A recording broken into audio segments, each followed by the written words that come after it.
When morning light touched the city, it felt like a fresh start for everyone except Isabella. She had spent the entire night awake, her mind circling the same painful truth over and over again. She had insulted a homeless boy who turned out to be the kindest soul she had ever met, and she had humiliated herself in front of the one person who didn't deserve any cruelty. Her chest felt heavy, her pride shattered, and she knew apologizing wasn't enough. She needed to make things right. Meanwhile, Liam and Daniel were sitting quietly in the hospital's small cafeteria. Daniel still looked pale, but he was smiling. Weekly after learning he was going to recover. Liam had barely slept. He couldn't stop replaying the image of Isabella's shocked eyes, the moment she froze when she learned Daniel was his brother. Even though he had every right to stay angry, something inside him softened. He remembered Daniel's words, "People can change if they want to." Liam wasn't sure if Isabella wanted to change or if she had just been embarrassed. But one thing he knew, Daniel deserved peace, and carrying anger wouldn't help either of them. Just as they stood up to return to Daniel's room, the elevator doors opened and Isabella stepped out. She wasn't wearing her expensive clothes or holding her designer purse. She looked simple, almost unrecognizable, as if she had shed the old version of herself. In her hands was a large bag filled with clothes, food, and some toys. Liam froze. Daniel blinked in confusion. Isabella walked toward them slowly, her steps trembling. I know I'm the last person you want to see," she whispered, "but please, let me speak." Liam didn't say anything. Daniel nodded softly, encouraging him to listen. Isabella took a shaky breath. "What I said that day? It wasn't just rude, it was cruel.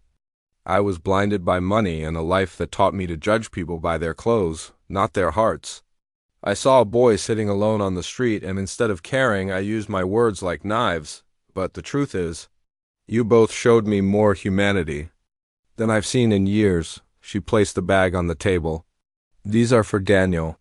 And I know it can't erase what I did, but I want to help. I want to do better. I want to make things right." Daniel smiled faintly. "Thank you," he said softly. "This means a lot." Liam's expression softened slightly, but he still held some distance. "Why now?" he asked. "People like you usually forget what happened and move on." Isabella looked down. "Because I realized I don't want to be that person anymore. My whole life I surrounded myself with people who didn't care about anything except money. But standing there, watching you run into danger to save your brother, it made me feel ashamed. I've never protected anyone like that in my entire life." Her voice cracked. "I didn't come here for forgiveness. I came because I want to change." Liam didn't answer immediately. He watched her carefully, trying to decide if her words were just guilt-driven or truly sincere. But Daniel tugged at his sleeve gently. "She's trying," Daniel whispered. "And everyone deserves a chance." After a long moment, Liam nodded. "All right," he said quietly. "We can move forward. But it will take time." Isabella's eyes filled with relief. "I understand," she said softly. Days passed, and Isabella visited the hospital regularly. She brought food, warm clothes, and even helped Liam find temporary shelter for Daniel through a charity she donated to. She didn't just throw money at the problem. She spent time sitting with Daniel, listening to him, learning about their struggles. For the first time in her life, she felt something powerful, something money could never buy. She felt purpose. One afternoon, when Daniel was finally discharged, Isabella accompanied them to the small shelter Liam had selected. Daniel held her hand the whole way, as if he trusted her completely now. Liam noticed this, and it slowly melted away the last pieces of resentment in his heart. As they reached the shelter door, Isabella hesitated. "Can I ask something?" she said softly. "Would it be all right if I visited sometimes, not out of pity, but because I care?" Daniel nodded happily. "Of course, you're our friend now." Liam smiled, a real, genuine smile. "Yes," he said. "You're welcome." Isabella's eyes shone with emotion. "Thank you," she whispered. Weeks later, she helped Liam find a stable job through one of her company's partners. It wasn't charity, it was acknowledgement of his hard work and responsibility toward his brother. Liam accepted, humbled and grateful. Their lives slowly transformed, not because of money, but because of kindness. And as for Isabella, the woman who once insulted a homeless boy found herself becoming someone she never expected, someone better, someone softer, someone real, and every time she visited Liam and Daniel, she remembered the moment she changed, not when she apologized, not when she offered help, but when she truly understood that respect, kindness, and compassion cost nothing, and yet they are the richest things a person can give. When the rich woman, Cassandra, walked out of the hospital lobby that evening, she looked completely different from the person who had insulted the homeless boy earlier. Her steps were slower, her face softer, and her eyes kept searching the street as if she was hoping to see someone. But the boy, Liam, was nowhere in sight. The city moved normally around her, cars passing, people rushing, horns blowing, yet she felt like she was standing alone in the middle of a noise that didn't matter. All day, Cassandra had replayed the moment when she insulted Liam. She kept seeing his eyes, hurt, confused, but strangely strong. And the more she tried to forget it, the more her heart pulled her back to find him. She took a deep breath and walked toward the street corner where he usually stayed. She looked around. Nothing. She checked near the bus stop. Nothing. She even asked a street vendor if he had seen a small boy with messy hair and a torn hoodie. The vendor nodded. Yes, ma'am, the little guy. He was here earlier. Looked tired today. I think he left to find some warm place before the rain. Her heart dropped. It was getting cold and rain clouds were gathering. For the first time in a long time, Cassandra felt something she hadn't felt since she was young. Worry. Not the kind of worry money could fix, but the fear that she may not get another chance to make things right. She hurried back to her car, but as soon as she opened the door, she felt something inside her resist. She shut the door again. No. She couldn't just drive home to a warm mansion while that boy wandered the streets. So she pulled her coat tighter and started walking deeper into the city where homeless shelters, abandoned buildings, and dark alleys were. Minutes felt like hours as she searched. The cold wind kept pushing her hair across her face. Her expensive heels were now wet from the damp sidewalks. Her breath felt heavier with each step, but she pushed forward. Finally, she turned into a small alley where she saw a cardboard box near a dumpster and a small pair of shoes sticking out. Her heart jumped. She walked slowly, afraid she might scare him. When she finally reached the box, she knelt down and whispered, "Liam." A small head lifted slightly. Liam blinked. Surprised. He wasn't expecting anyone, especially not her. Why? "Why are you here?" he asked softly. His voice carried a mixture of fear and confusion. Cassandra felt something sharp twist inside her chest. She reached out carefully, not wanting to scare him. "I came to find you," she said. "I needed to see you. I need to talk to you." Liam sat up slowly, hugging his thin jacket around himself. The cold had made him shake. "You don't need to talk to me, ma'am," he murmured. "I'm used to people yelling at me. You don't have to explain." But she shook her head quickly, her voice slightly trembling. "No, Liam, I was wrong, very wrong. I spoke to you like someone without a heart, and I've regretted it every minute since. I am so sorry." The apology hung in the air for a moment. Liam lowered his eyes. "It's okay." But she knew it wasn't okay. She could see how tired he looked, how cold his hands were, how thin he had become. And suddenly she felt ashamed, not for insulting him, but for living in a world where she had so much and he had nothing. "Liam," she whispered, "please, let me help you." For a moment he didn't respond. Then he shook his head.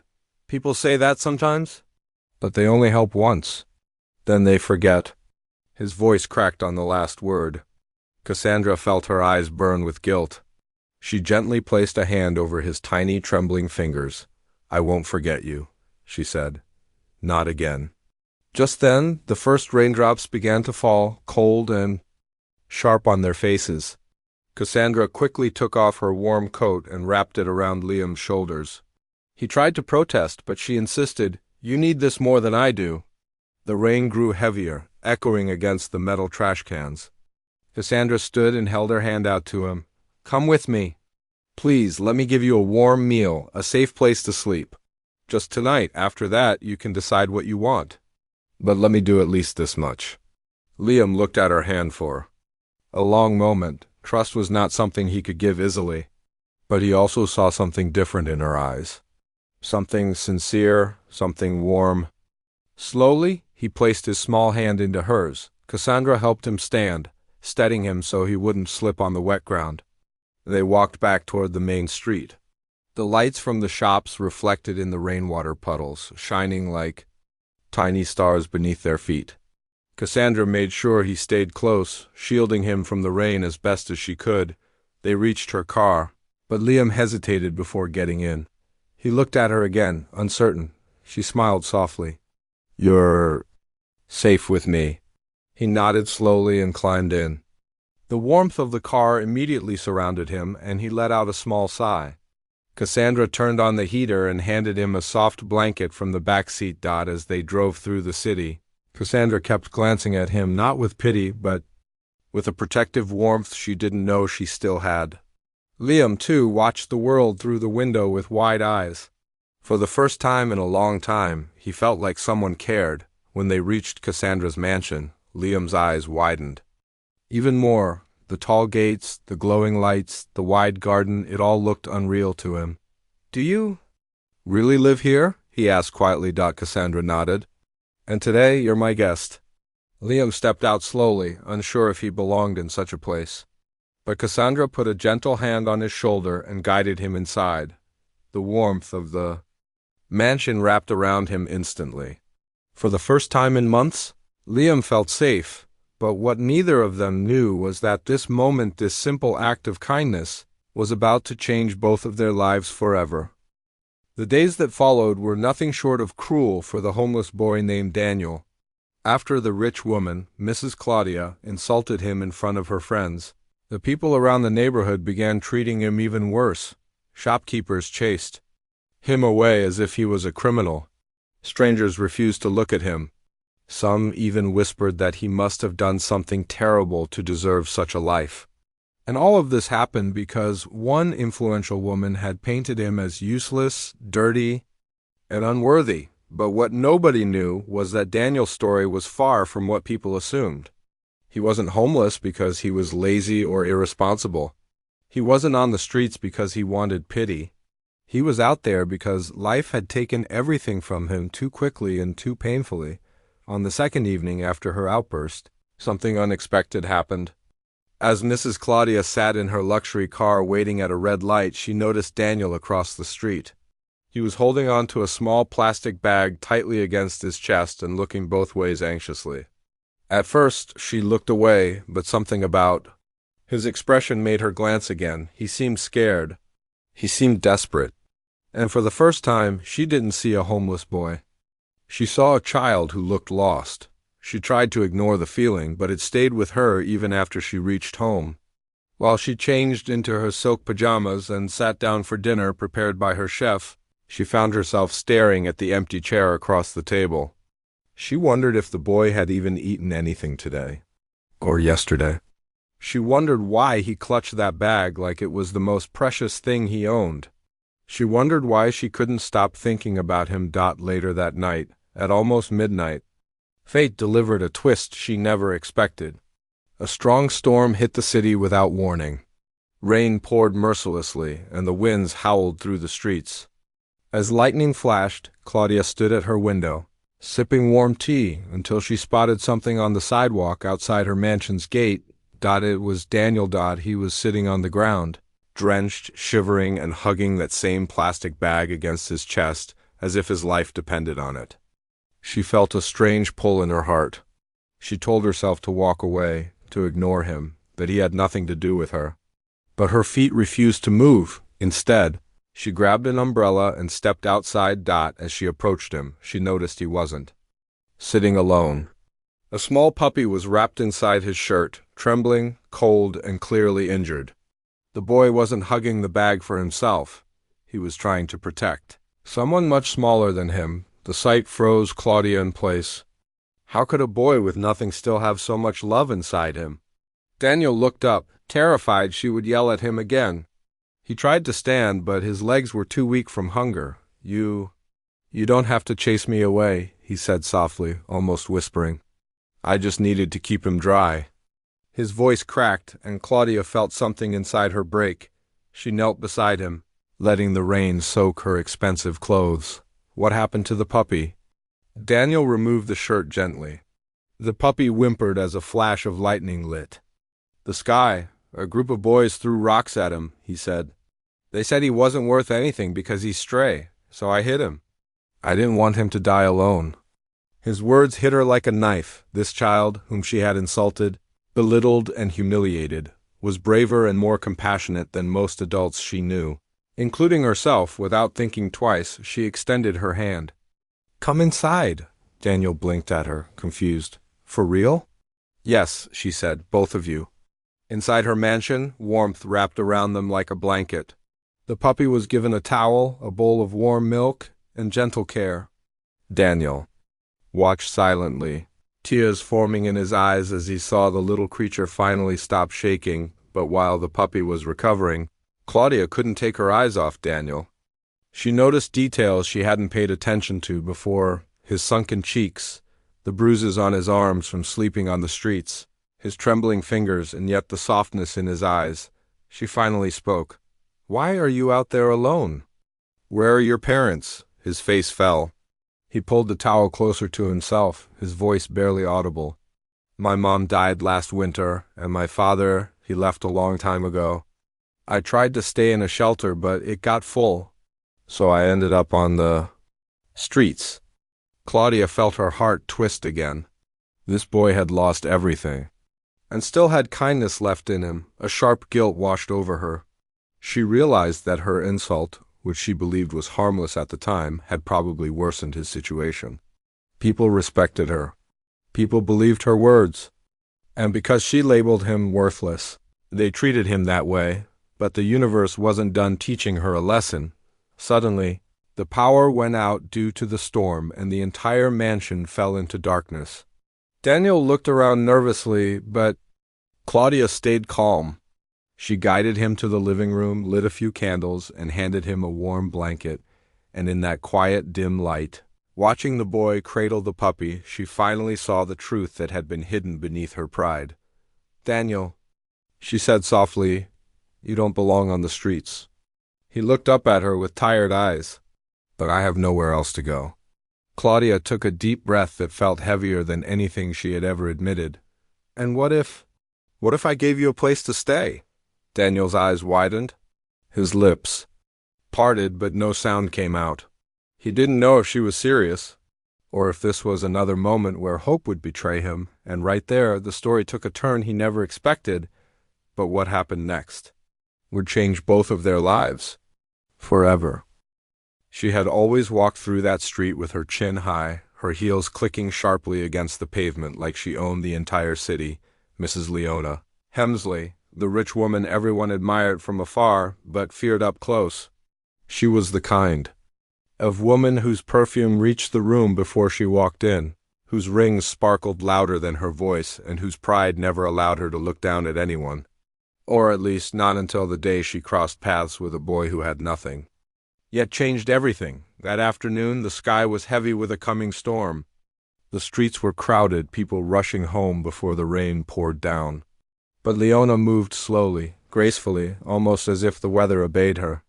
She held a cup of expensive coffee, her handbag worth more than the monthly salary of the people. Passing by, but then she stopped, her eyes narrowed. There, sitting beside the entrance of a small shop, was a young homeless boy. He couldn't have been more than 10. His clothes were worn out, the sleeves ripped, the knees torn, and his shoes barely holding together. He sat quietly on the ground, holding a small cardboard sign with trembling hands. It read, I'm hungry. Please help. His voice didn't beg. His eyes didn't force anyone to stop. He simply sat there, hoping the world would see him. But the world was too busy. People walked past as if he didn't exist, but Leona noticed him, not with compassion, but irritation. She stopped right in front of him, her voice sharp enough to cut the air. Move away from here, she snapped. You're blocking the entrance. The boy flinched as if her words were stones. He immediately lowered his gaze, whispering softly, "I'm sorry, ma'am. I didn't mean to." "You people never mean anything," she hissed. "You sit here, making the street look dirty." "Go somewhere else. I don't want to see you." Here again, a few people nearby slowed down. They heard her tone, they saw the boys shaking hands, but no one dared say anything. This woman was powerful. Her money, her influence, everyone knew better than to interfere. The boy tried to get up, but he was weak. He stumbled and nearly fell. His tiny fingers clutched the cardboard sign as though it was the only thing keeping him alive. But she didn't soften. Instead, she lifted her coffee cup and dumped the leftover drink right beside him, almost on his shoes. "That's where you belong," she said coldly. In the dirt, the boy froze. His throat tightened, but he didn't cry. He simply swallowed the pain and looked up at her with a pair of eyes that were far too tired for someone so young. Leona turned and walked away, feeling she had done nothing wrong. But the universe has a strange way of rewriting stories, especially when pride blinds the heart. As she continued walking, she felt something unusual, a strange tug in her chest. It wasn't guilt, not yet. It was something else, a sense of being watched. She looked around, but nobody paid attention to her. Everyone was rushing, busy with their own lives. She shook off the strange feeling and stepped into her luxury car, parked at the corner. But the moment she closed the door, thunder cracked across the sky. Raindrops fell heavily, blurring the windshield. Through the foggy glass, she saw the boy still sitting there, now shivering in the cold rain. His thin shirt soaked instantly, clinging to his frail body. Yet he didn't move. He didn't run for shelter. He just stayed there, holding his sign, as if hoping anyone, would show a little kindness, and that sight stayed in her mind longer than she expected, miles away. As her driver took her home, her thoughts kept returning to those small trembling hands, to that quiet voice apologizing, to those eyes that held more strength than she cared to admit. But she forced the image away. She had parties to attend, important people to impress, and a reputation to maintain. Why would she think about a boy who meant nothing to her world? A destiny had already shifted direction. What she didn't know was that only hours later, something would happen that would shake her pride and force her to face the boy once more. And when it happened, she would regret every cold word she threw at him. Because sometimes the people we look down on are the very ones life uses to teach us the biggest lessons, and her lesson was coming faster than she could imagine. If you're ready to know what happened that turned her world upside down, wait for part 2, where everything begins to change.